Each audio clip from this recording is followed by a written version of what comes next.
Nous vous présentons ce message parce que nous ne pouvons pas avoir des assemblées comme nous le faisons depuis très longtemps, chaque dimanche.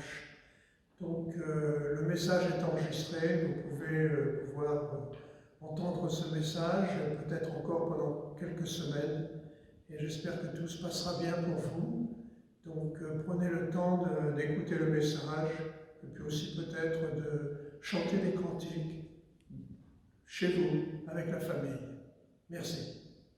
Bonjour, alors aujourd'hui je vais vous apporter un message qui concerne les préjugés. Je vais vous lire un passage dans Jacques chapitre 2, versets 1 à 13. Mes frères, que votre foi en notre glorieux Seigneur Jésus-Christ soit exempte de tout favoritisme. Supposez en effet qu'il entre dans votre assemblée un homme avec un anneau d'or et un habit magnifique, et qu'il y entre aussi un pauvre misérablement vêtu. Si, tournant vos regards vers celui qui porte l'habit magnifique, vous lui dites « Toi, assieds-toi ici, à cette place d'honneur », et si vous dites au pauvre « Toi, tiens-toi là, debout », ou bien « Assieds-toi au-dessous de mon marchepied ». Ne faites-vous pas en vous-même une distinction et n'êtes-vous pas des juges aux pensées mauvaises ?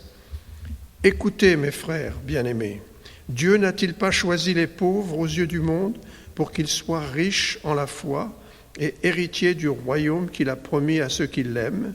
Et vous, vous avilissez le pauvre. N'est-ce pas les riches qui vous oppriment et qui vous traînent devant les tribunaux ? N'est-ce pas eux qui outragent le beau nom que vous portez ?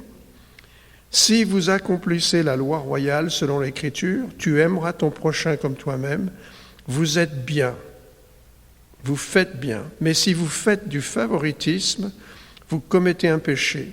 Vous êtes condamnés par la loi comme des transgresseurs.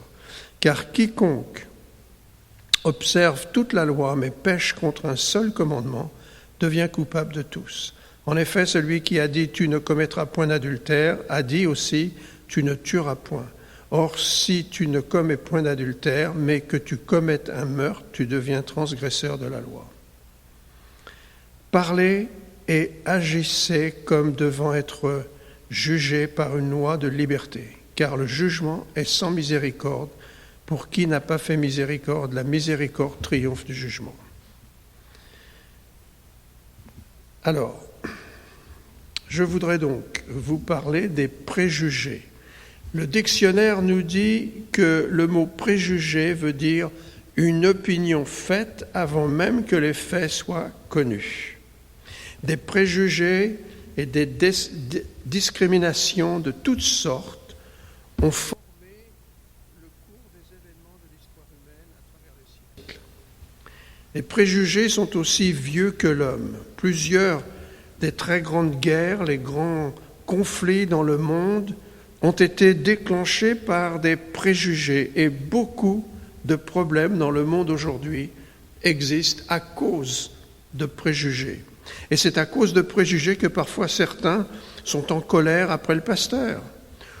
Aujourd'hui, on entend les mots préjugés et discrimination qui sont la majeure partie du temps associés aux questions raciales. Mais je vous dirais ce matin que la couleur de la peau d'un homme n'est pas la cause principale des préjugés dans le monde, même si on pourrait croire cela. Ce n'est pas tellement la couleur de la peau, mais plutôt des préjugés économiques, des préjugés politiques, culturels et religieux qui dominent dans ce monde. Quand le Seigneur Jésus-Christ était sur terre durant son ministère, les Juifs détestaient les Samaritains. Les Samaritains n'étaient pas des Juifs purs et ils étaient considérés par les Juifs comme des païens et un peuple inférieur. Vous vous souvenez peut-être, dans Jean chapitre 4, Jésus voyageait à travers la Samarie et il était fatigué. Il était midi et il se reposa près du puits de Jacob. Et une femme était venue puiser de l'eau.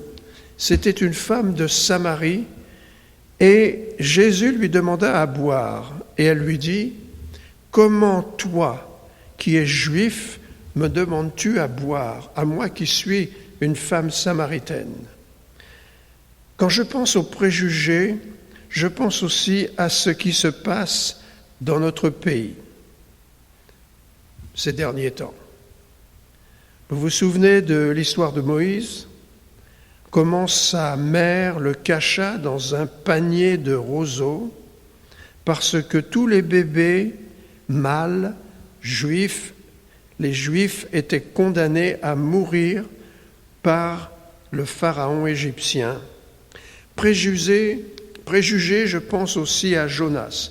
Jonas était un grand homme de Dieu, mais il avait des préjugés. Et il refusa d'obéir au commandement de Dieu quand Dieu lui demande de partager ou de porter le message du salut à Ninive. Jonas méprisait les Assyriens. Et comme il connaissait la miséricorde de Dieu, Jonas savait que s'il prêchait la parole de Dieu, il savait que ces Assyriens à Ninive seraient sauvés. Mais il avait tellement de préjugés contre eux dans son cœur qu'il alla dans la direction opposée. Préjugé. Je pense aussi à l'apôtre Pierre. Il était plein de zèle, de courage. Et un jour, il prêchait et il a vu 3000 personnes se convertir. Mais Dieu voulait que l'évangile soit aussi prêché aux gentils à Césarée.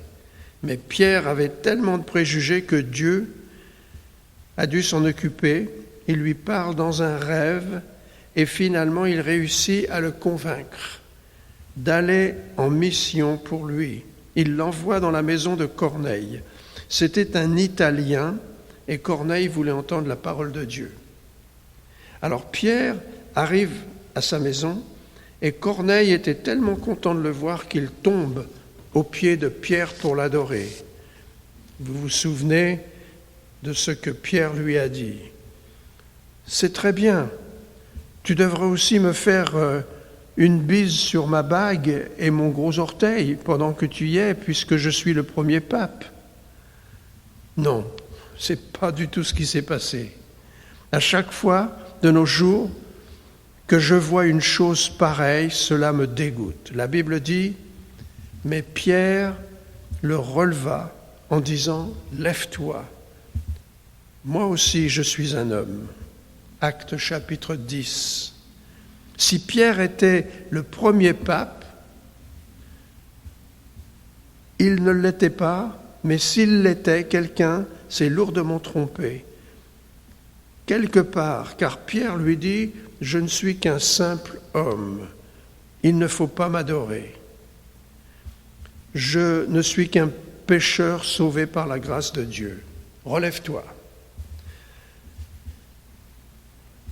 En tout cas, ici, Pierre repousse ses préjugés pour servir Dieu. Et n'oublions jamais que c'est un grand privilège que de servir Dieu.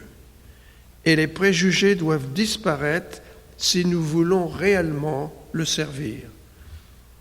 Et qu'est-ce que Pierre va dire ? Dans Actes chapitre 10, verset 34, « En vérité, je reconnais que Dieu ne fait point de favoritisme, mais qu'en toute nation, celui qui le craint et qui pratique la justice lui est agréable. » Plus tard, Pierre, s'adressant au conseil de Jérusalem, il leur fait part de son expérience et leur dit, « Hommes, frères, vous savez que dès longtemps, Dieu a fait un choix parmi vous, afin que par ma bouche, les païens entendent la parole de l'Évangile et qu'ils croient. Et Dieu n'a fait aucune différence entre nous et eux. » La Bible dit, car devant Dieu, il n'y a point de favoritisme. Romains 2, 11 nous dit, il n'y a aucune différence en effet entre le juif et le grec, puisqu'ils ont tous un même Seigneur, qui est riche pour tous ceux qui l'invoquent. Dieu est le grand créateur de l'univers, et avec Dieu, les préjugés n'ont aucune raison d'être. Et dans notre passage ce matin, nous avons un exemple de préjugés. Il y aura toujours sur la terre plus de pauvres que de riches. Et ce n'était pas autrement dans la première Église. Les riches juifs avaient que du mépris pour Jésus. Il n'était rien que le fils du charpentier. Jacques condamne donc les préjugés et il le fait à l'aide d'une illustration. 2 hommes arrivent dans l'église. L'un porte un smoking et une grosse bague en or. Il est habillé comme un riche. L'autre arrive, mais lui, ses vêtements sont usés. Il porte des vieilles chaussures. Il est évident que ce dernier est pauvre.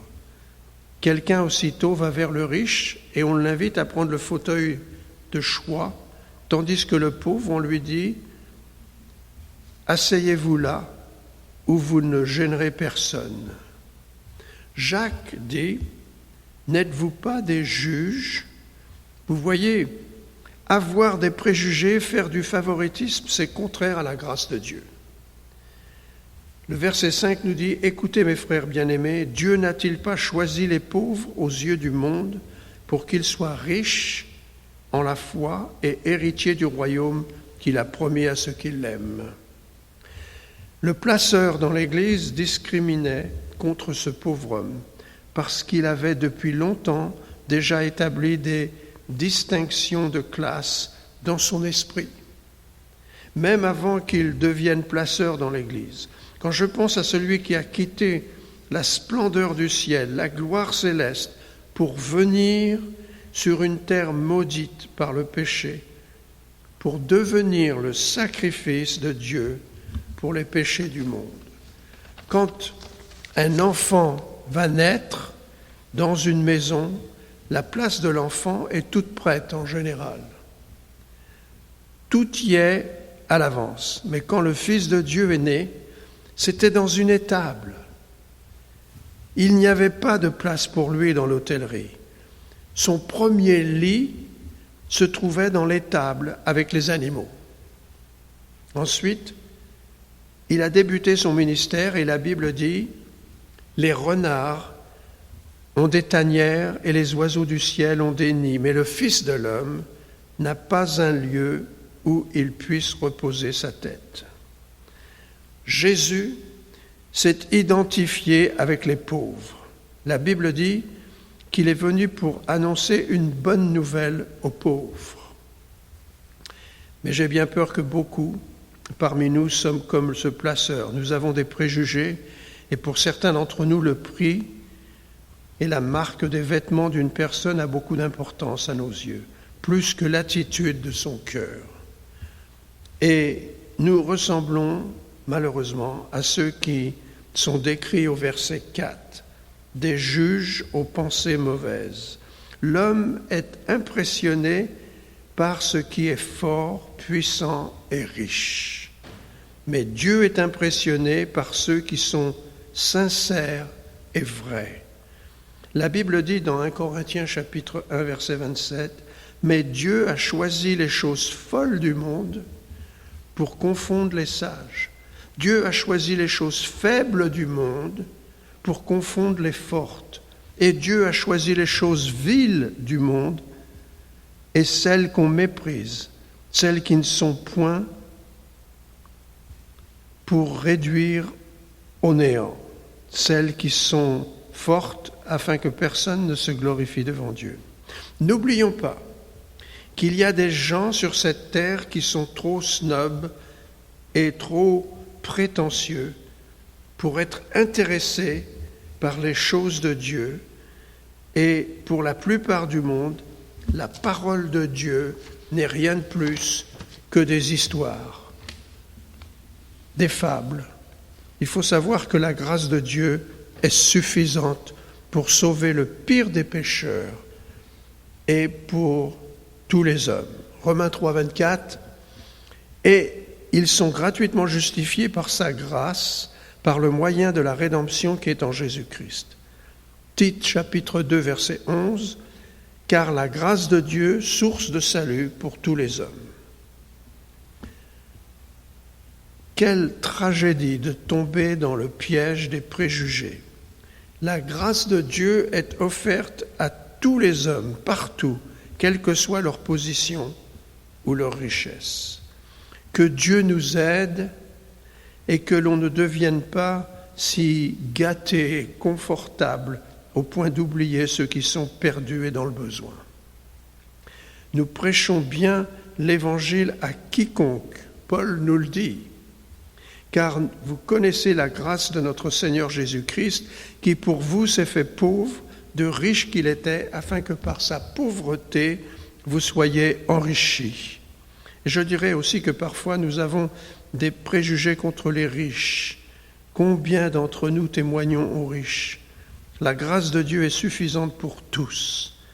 Et puis il faut ajouter que les préjugés et les discriminations sont contraires à la loi de Dieu. Au verset 8, nous lisons « Si vous accomplissez la loi royale selon l'Écriture, tu aimeras ton prochain comme toi-même, vous faites bien. Mais si vous faites du favoritisme, vous commettez un péché. » Écoutez ces paroles.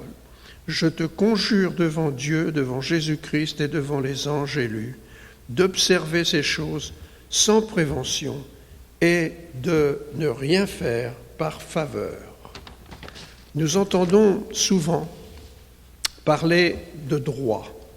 Chacun recherche ses droits. La Bible dit « le salaire du péché, c'est la mort ».